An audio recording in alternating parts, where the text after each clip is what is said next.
Welcome to Radha home. நான் அனு. இன்னைக்கு வந்து நம்ம வெஜ் சூப் செய்ய போறோம். இது உடம்புக்கு ஹெல்த்தியா இருக்கும். இது வந்து ஈவினிங் குழந்தைங்களுக்கு வந்து டீக்கு பதிலாக நம்ம இந்த சூப் வச்சு ரெடி பண்ணி கொடுக்கலாம் ஸ்கூல் போயிட்டு வரும்போது. ப்ளஸ் வந்து நம்ம ஃபிட்னஸ் ட்ரை பண்றாங்க இல்லைங்களா, அவங்களுக்குலாம் வந்து மார்னிங் வந்து இது டிஃபனாகவே வந்து சாப்பிடலாம். ஏன்னா இது ஃபுல் அண்ட் ஃபுல் வந்து வெஜிடபிள்ஸ் நம்ம சேர்க்குறோம், ஆயில் சேர்க்கல, பட்டர் தான் நம்ம சேர்க்குறோம். ஸோ வந்து இது நல்லா ஹெல்த்தியும் கூட. இது எப்படி வந்து நம்ம செய்யலான்றதை பார்க்கலாம் வாங்க. தேவையான பொருட்கள்: ஒரு டீஸ்பூன் நெய் எடுத்திருக்கேன். நீங்கள் வேணால் பட்டர் இருந்தால் பட்டர் எடுத்துக்கோங்க. தேவையான அளவு உப்பு, ஒரு டீஸ்பூன் மிளகுத்தூள், ஒரு டீஸ்பூன் கார்ன்ஃப்ளவர் மாவு, பாதி அளவுக்கு பெரிய வெங்காயம் கட் பண்ணியிருக்கேன், பாதி குடமிளகா வந்து கட் பண்ணியிருக்கேன், ஒரு சின்ன கேரட் வந்து கட் பண்ணி வச்சுருக்கேன், கொஞ்சமாக முட்டைக்கோஸ், 4 பீன்ஸ் கட் பண்ணி வச்சுருக்கேன், 2 வெள்ளைப்பூடு வந்து பொடியாக கட் பண்ணி வச்சுருக்கேன். ஒரு பாத்திரம் எடுத்து வச்சுக்கோங்க. இதில் வந்துட்டு நெய் அல்லது பட்டர் ஆட் பண்ணிக்கோங்க. ஆட் பண்ணிட்டு இதில் வந்து வெங்காயத்தை வந்து மினி ஃப்ளேமில் வச்சு வதக்கிக்கோங்க. ரொம்பலாம் வதங்க தேவையில்ல, லைட்டாக வதங்கினா போதும். இப்போ இது வந்து வதங்கினதும் நம்ம வந்துட்டு வெஜிடபிள்ஸ் ஃபுல்லாமே சேர்த்துக்கலாம். அந்த வெஜிடபிள்ஸும் வந்து லைட்டாக வந்து அந்த நெய்யில் வந்துட்டு லைட்டாக வதங்கினா போதும். குடமிளகாய்,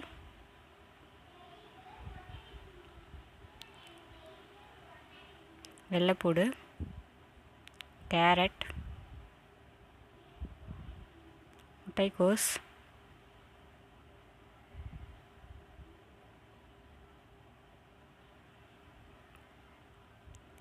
பீன்ஸ்.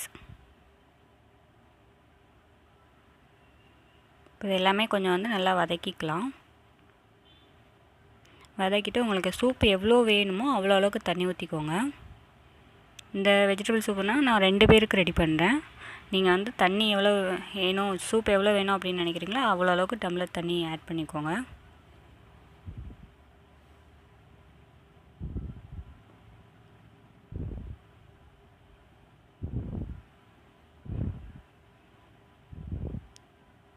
தண்ணி ஊற்றிட்டு மூடி வச்சுக்கோங்க. மூடி வச்சு நல்லா கொதிக்க விடுங்க, அந்த வெஜிடபிள்ஸ்லாம் வேகிற அளவுக்கு. ஏன்னா நம்ம வெஜிடபிள்ஸும் சேர்த்து சாப்பிடும் போது அது கொஞ்சம் நல்லா வெந்திருந்தால் தான் சாப்பிட முடியும். மூடி வச்சுக்கலாம். ஒரு 5 மினிட்ஸ் வேகட்டும். பாருங்கள், வெஜிடபிள்ஸ் ஃபுல்லாக வெந்துருச்சு. அந்த வாட்டரும் பாருங்கள் ஒரு மாதிரி கலர் நல்லா வந்துருச்சு.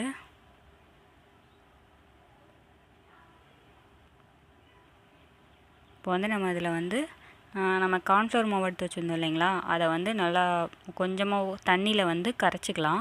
நீங்கள் வந்து தண்ணி இன்னும் கொஞ்சம் வேணுனாலும், இன்னும் திக்னஸ்ஸாக வேணும் உங்களுக்கு அப்படின்னு நினச்சிங்கன்னா சூப்புக்கு நீங்கள் இன்னும் கொஞ்சம் கூட கார்ன்ஃப்ளவர் மாவு கலந்துக்கலாம்.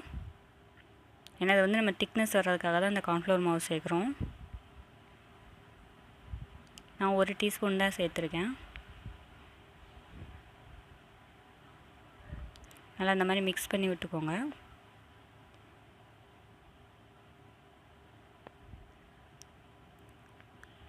கொஞ்சம் கொதிக்க விட்டுக்கோங்க. இந்த கார்ன்ஃப்ளவர் மாவு வந்து கொஞ்சம் கொதிக்க கொதிக்க திக்னஸ் வரும்.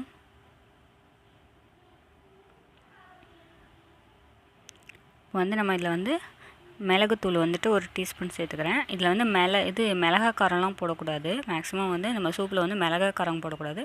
மிளகுத்தூள் தான் வந்துட்டு நம்ம சேர்த்துக்கணும். அப்போ தான் வந்து இந்த சூப் டேஸ்ட் இருக்கும். நான் 1 டீஸ்பூன் சேர்த்துருக்கேன். நீங்கள் காரமாக உங்களுக்கு வேணும் அப்படின்னா இன்னும் கூட சேர்த்துக்கோங்க. இதில் உப்பு போட்டு பார்த்துக்கோங்க, அந்த டேஸ்ட்டு பார்த்துட்டு. அவ்வளோதான், நம்ம வந்து சூப் ரெடி பண்ணியாச்சு. சுவையான வெஜிடபிள் சூப் ரெடி. இது போன்ற வீடியோக்கள் தொடர்ந்து பார்க்க நம்ம சேனலை சப்ஸ்கிரைப் பண்ணுங்கள். கூட ஒரு பெல் சிம்பிள் வரும், அதை கிளிக் பண்ணுங்கள்.